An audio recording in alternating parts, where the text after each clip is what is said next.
We hire based on the applications we get. We do have people from out of the Frederick County, and we have people that are in Frederick County. We have both. And I'm very proud of my staff, and you pick the best person of the applications you get when you have an opening, which is not too often, but once in a while, like I say, through retirement or something, we are allowed to replace someone. And I'm very careful that I get the person that can do the job the best for you. Do I like to have Frederick County people there? Of course I do. But would I trade any of the staff I have now? No. Brenda, may I ask, how many of you here work for Ellen now? If you'd raise your hand. How many of you here live in Frederick County? Keep your hands up. So you can see there's a lot of people who don't. I want to find out also, you are a constitutional officer, and as such, you're not bound by the same rules and regulations that we are bound by if you're a county employee. You can hire on the spot, you can fire on the spot, you can pull somebody from the back of a lunch counter and you can bring them in and you can hire them then. And so I would say that, first of all, there's 26 people in the budget. Are you going to, you say your level's 20 right now, are you going to keep it at 20? I have no plans to hire anybody else unless someone has to leave for some reason. And the people that retire, are you going to replace them? When they retire, I would need to. At the level where we are now, we are very, very busy, so I would keep the number of staff that I have now, yes. Those are the only questions I have. This next question is going to be the same. Is that my rebuttal? Oh. The next question will be the same for both. And we'll start with Brenda first. What is the single thing you would wish to change about the Commissioner of Revenue Office or processes? Welcoming environment. I'm hearing time after time after time, listening and a welcoming environment for the taxpayer. That's the first thing that would change. You know, the taxpayers are the people that are underneath all of our government. They're the backs that carry the load. And underneath that is the constitutional officer in this particular department. And then above that is the staff. So we're directly responsible to those people. We need to welcome them. We need to educate them. We need to educate our businesses. We need to welcome our businesses. If we educate our businesses and we're proactive instead of reactive, then we're not going to have so many problems with people not filing. We want to make sure that we have benchmarks in place so that we can ensure that people are doing what they're supposed to do, and if they aren't, let's go find out why they aren't. That's why we need 3 tax field auditors. And I do want to know who are the 2 other tax field auditors. I happen to know that with 7,000 businesses and 77,000 people, there is no way that 1 tax field auditor, and if there are 2 part-time auditors, and I'd like to know who they are, I'd like to know their names, there's just no way that they can do the enforcement that we need. The code is fluid, it's changing all the time. One of the duties of the constitutional officer is to keep the Board of Supervisors up to date with it, to put into place the things that keep us in compliance, and to make sure that our businesses know what's going on so that they're in compliance. Yeah, I'll let you do your rebuttal first and then answer the question. I'll read it again for you at that time. All right. We do not have people that seem displeased with our service. Sometimes you have someone that requests a change in something, and by law you can't change it, and they are disgruntled. But by law you have to follow what needs to be done, and we make every attempt to do that. There have been a lot of there's been mentioned several times by Mrs. Fristoe tonight about the number of errors and the number of supplemental bills. It has nothing to do whatsoever with errors. A supplemental bill is done on something when it comes into the county that needs to be taxed after we have already run our bills. Those of you that are county residents know you get bills that are due in June and bills that are due in December. The June bills are run in April. A lot of people buy vehicles after April. They have to pay their fair share of taxes as well. So you have what is called a supplemental bill. This year we will have 31,000 of those. Okay, now to the original question. The single thing you would wish to change about the Commissioner of Revenue Office and or processes? what we're working on right now, which is to make it more efficient, more cost-effective by the use of technology. We've had great strides with our online filing, get a lot of compliments. We have been chosen as one of the only 2 localities in the state to do the business one-stop, because we are recognized by the state as being efficient and capable, and that will be a big time saving for the taxpayer, because they will not have to apply for state filing numbers by themselves or online. They can come to the office, we'll help them with that, get everything through in one stop. So I look forward to that coming through. The real estate program that we have, I look forward to that being more efficient. Everything is geared now that we are doing to doing more with less. Hey, Brenda, you have a rebuttal? Yes, I do. There's 2 things that I want to say. First is, yes, we have to do what's right according to the code, but we can treat people with respect, and we can let them know why things are being done the way they're being done, and we need to do things right. But there's a way of explaining things to people so that they accept them, and I've heard time after time when I'm talking to the constituency that they are not treated with respect. They are not listened to and understood. The second thing is, so now we've gone from 22,000 to 31,000 supplemental bills being issued. Just because we do things in a certain way doesn't mean that we have to continue doing that time and time after time. We can change things. We have to plan ahead, not react, be proactive, and think about what we're doing, why we're doing it. Is there a better way to do it? Okay, Brenda, your next question. Why do you believe the current staff is used in an inefficient manner, and how do you plan to change this? Could you repeat that louder, please? Why do you believe the current staff is used in an inefficient manner, and how do you plan to change this and, quote, develop staff members to meet their full potential? I believe the staff is being used inefficiently because when you take someone who is at a professional level and they are called out to wait on the counter because somebody called in sick, or you have someone who's always being pushed back and forth, you're not using your staff efficiently. You cannot pay $20 an hour for someone to wait on the public. Not that the public's not important, but different people are trained for different things. It cannot be a reactive idea. One of the things that I want to do when I get in there is there are certain peak times that happen in the tax office. Why can't we, and I would propose this and I would do this, have people who work different shifts so that you're not having interruptions during the day. Everybody knows that it takes you 20 minutes to get back on task when you're interrupted. Someone could work a shift where the office is closed and they could do data entry. There's a lot of data entry to be done. So those are the kinds of things that we have to start thinking about. Just because it's been done this way for 17 years doesn't mean that that's the most efficient way. For example, I'll give you an example with the IRS. They remade themselves in 1995. You can call the IRS at 4 a.m. I don't know if you know that, but you can actually call and talk to a person without going through any kind of automated system at 4 a.m. in the morning. Now, I'm not proposing that we at the local level work till 4 a.m., but we certainly could do a 5 p.m. to 11 shift to do the data entry and get those things processed and not put the burden on the staff during the day, and that would make things more efficient, and you would have more cost-effective use of your money. Ellen, rebuttal. I would love to rebut that. Mr. Orndorff and I both tried having extended hours at one time in the office, and it was found to be inefficient. We couldn't get in touch with people when we needed to, and they couldn't get in touch with us when they expected us to be there. That was done away with as old hat. We find that everybody is cross-trained in my office. There is no one person that does only one thing.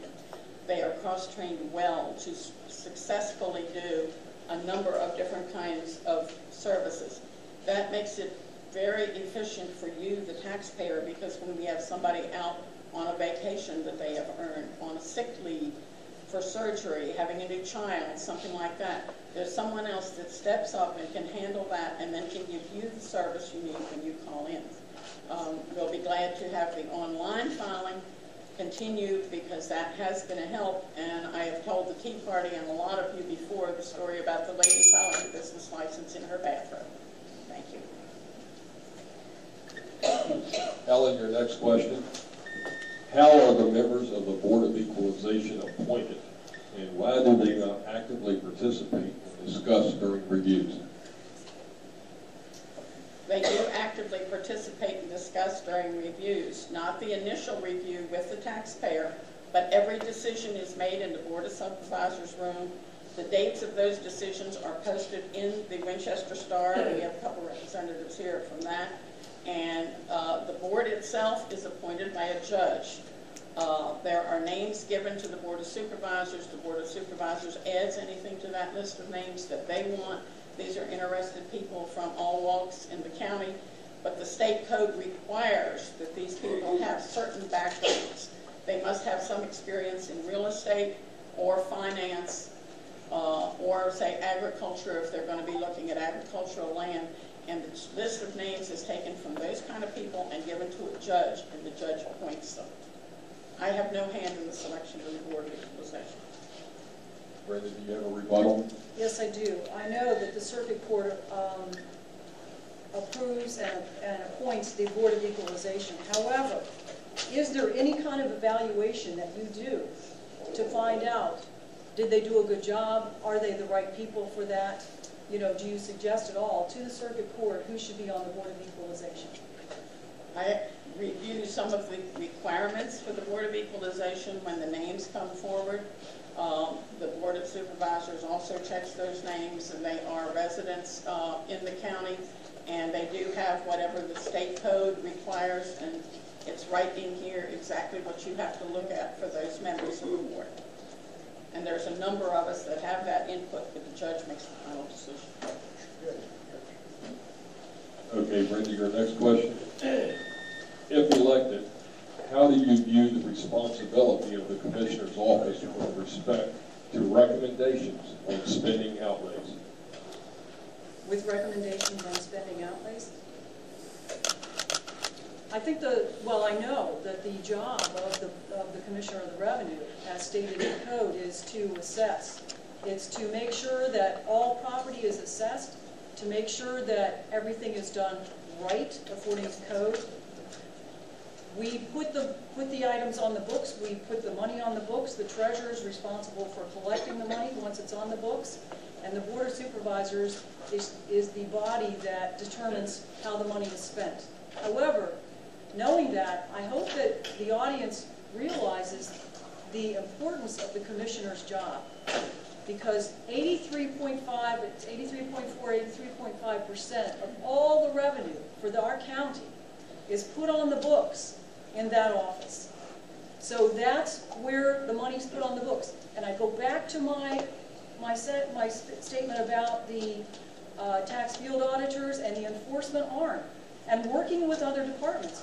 We need to start working together as government with other departments. Because if we're not putting it on the books, then we're not getting the revenue that's due us.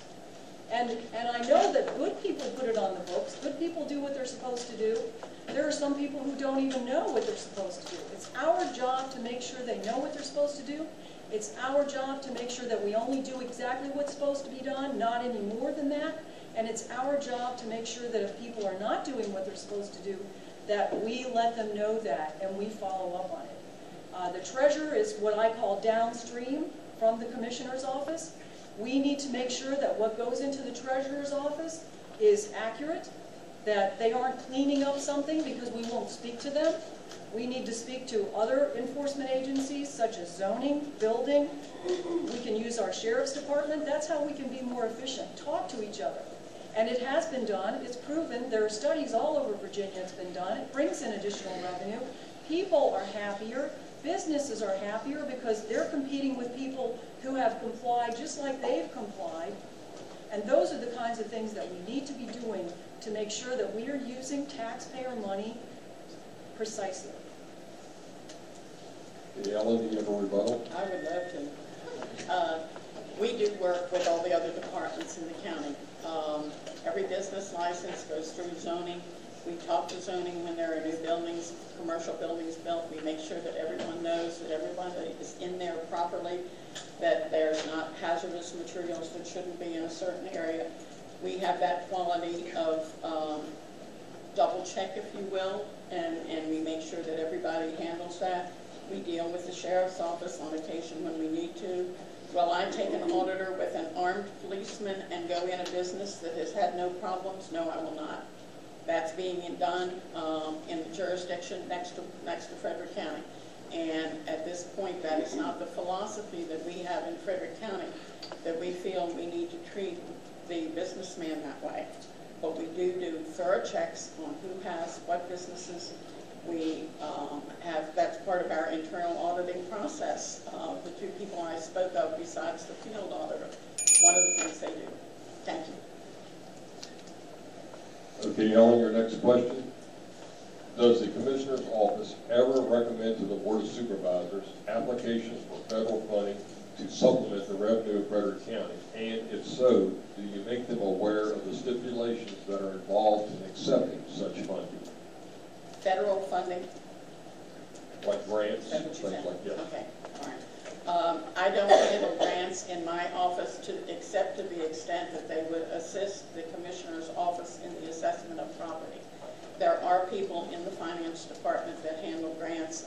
There are people in specific divisions like the Sheriff's Department where there are a lot of grants available. The Sheriff's Department frequently gets grants and grant money. We do investigate, and I get a regular report on grants as they become available. If I see anything that would be of assistance to me, I do let somebody in administration know that that could be helpful in my department. I am not the overseer of grants for Frederick County. That would be the Finance Department.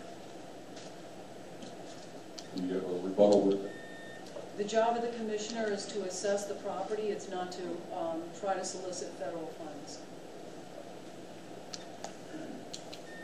Okay, Brenda, your next question is on TDRs, transfer of development rights.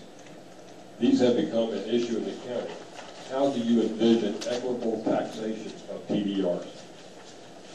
I'm very fascinated with TDRs, the transfer development rights, and I would venture to say the question that I would ask to Ellen is, do you have an existing standing policy right now in your office to handle TDRs? Because it's my understanding that the Board of Supervisors has approved TDRs.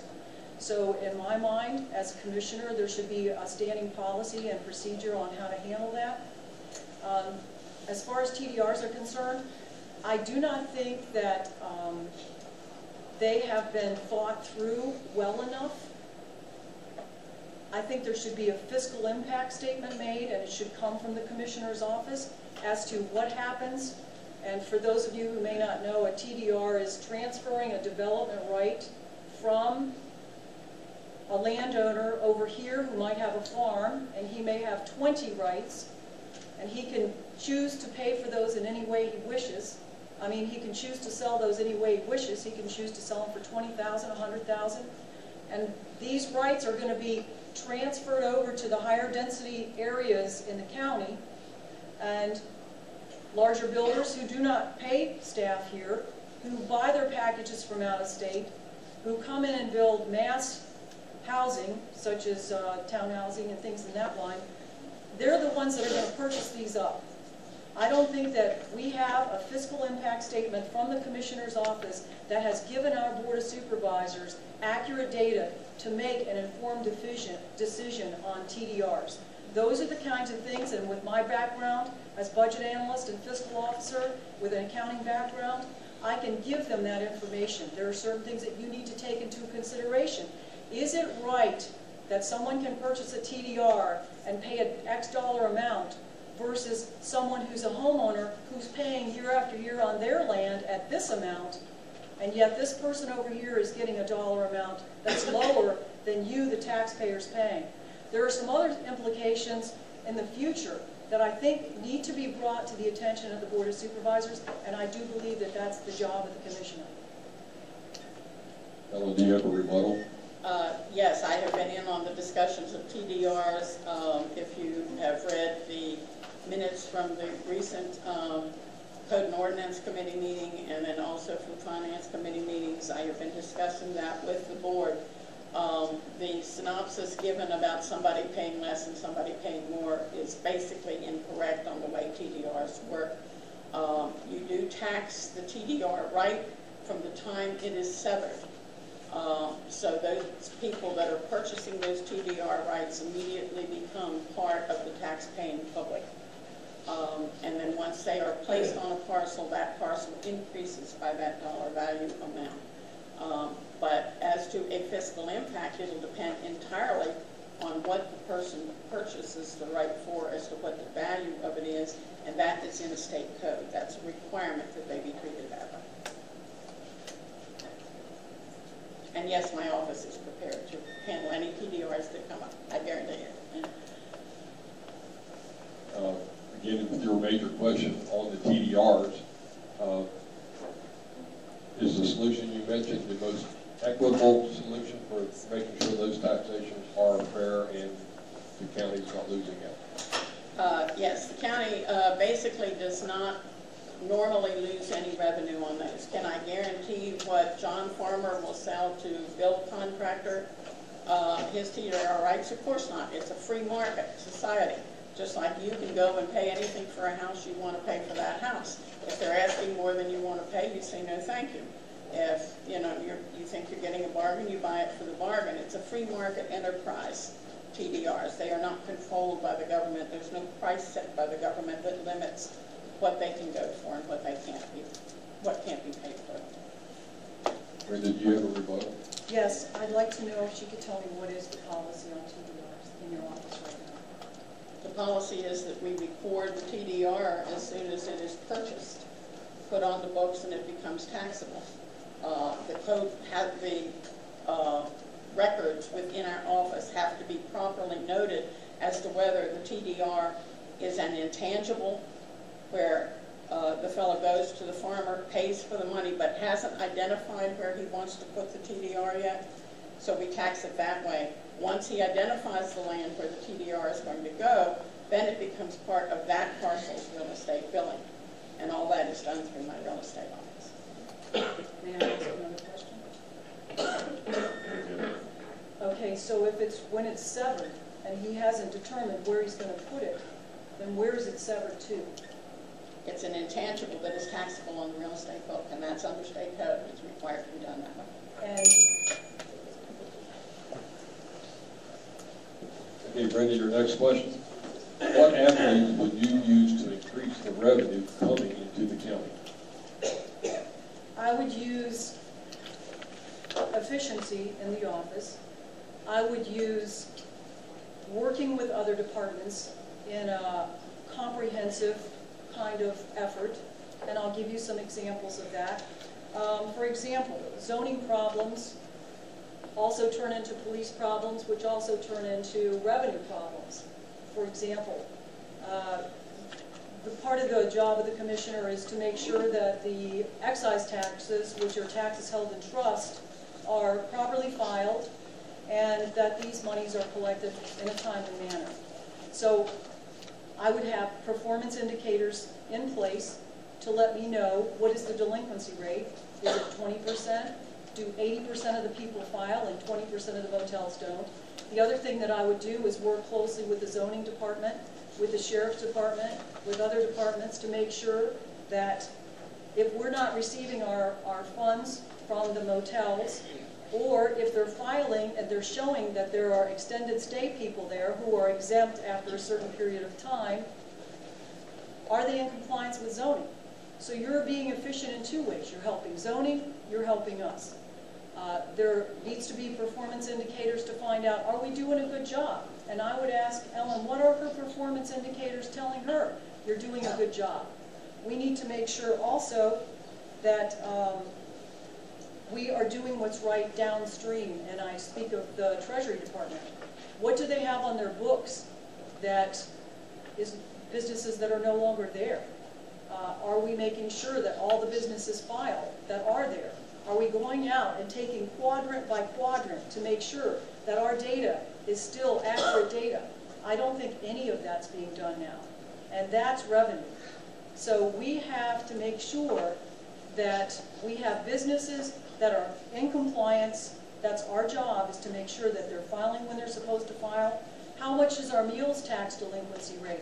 All the restaurants that are out there that you're paying your meals tax to, that money's held in trust and it's to be given to the county within a certain filing time.